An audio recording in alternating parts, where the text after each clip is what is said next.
Cyber अपराध तदंतरे सहयोग करिब डिजिटल प्रमाण। ओडिशा पुलिस नेब डिजिटल फोरेंसिक पाठ। नुआ आईन रे दंडविधान को गुरुत्व बंधा हेबे साइबर अपराधी बढ़िब दोषी हार। बढ़ुथिबा साइबर अपराध को नहीं चिंतारे समस्ते। एभली चैलेंज रो मुकाबिला पई राज्य में 20टी नूतन साइबर अपराध और अर्थनैतिक थाना प्रतिष्ठा होईछि। उन्नत मानर प्रशिक्षण पई 15 कोटी टंका मूल्यर आधुनिक हार्डवेयर और सॉफ्टवेयर किनिछि राज्य पुलिस। स्वाधीनता पर आपराधिक आईन रे होईछि व्यापक परिवर्तन, जेउथिपई नुआ आईन रे दंडविधान प्रक्रिया को व्यापक करिबा पई इलेक्ट्रोनिक प्रमाण संरक्षण और परिचालना दिगरे ओडिशा पुलिस सृष्टि करिछि माइल खुंट।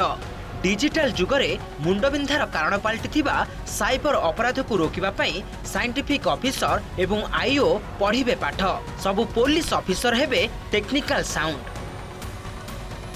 जो समय रे इन्वेस्टिगेटिंग ऑफिसर माने सीन ऑफ क्राइम को जाउछंती से माने सेठी जे किछि एविडेंस अवेलेबल अछि ताकू केमती से माने कलेक्ट करिवे, केमती से माने लैब को पठाइबे और केमती तार जांच करा जीवो। ये सबू जिनसों को ध्यान रे रखी के national forensic science university Gandhinagar संग गोटे 5 वर्ष रा एमओयू साइन करुछंती और केमती हमार ओडिशा पुलिस रा पर्सनल रा मुख्य तौर रे इन्वेस्टिगेटिंग ऑफिसर रा सीन ऑफ क्राइम रे केमती एविडेंस कलेक्ट करावो ता उपरे उन्नत मान रा ट्रेनिंग दिया जीवो। से विषय रे सबो में चर्चा ही जते बेडे आमे ओरल स्टेटमेंट उपरे जाउछु ट्रायल रे सेते बेडे जने विटनेस निज स्टेटमेंट के चेंज कर देई पाडे जे कि केस के हार्मफुल हुए, किंतु डिजिटल एविडेंस जे अछि सेल्फ सर्टिफाइड अछि सेटा रे प्रूव हेले गोटे लोक कर जदी प्रेजेंस को जगह रे एस्टैब्लिश होछि डिजिटली तापरे से टाइम एंड डेट स्टैंप रहउछि तार से प्लेस स्टैंप रहउछि त किछ से ताकू डिनाई करि पारिबो नाही।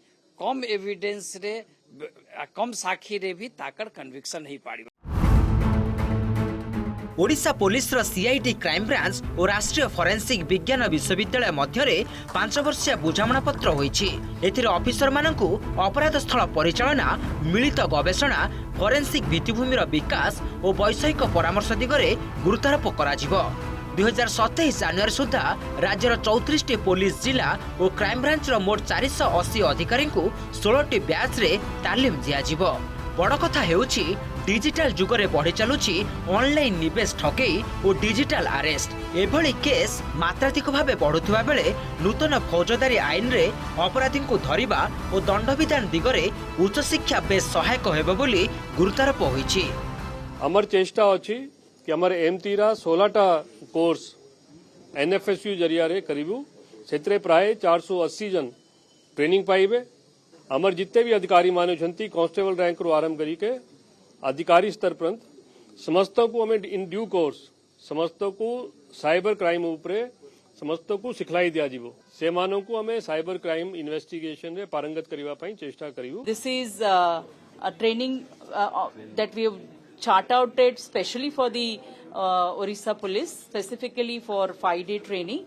And there are going to be 16 batches of such kind of a training. And how can we help the forensic investigation, digital forensic capacity building for all the officers, law enforcement agencies, and also for the students of this state.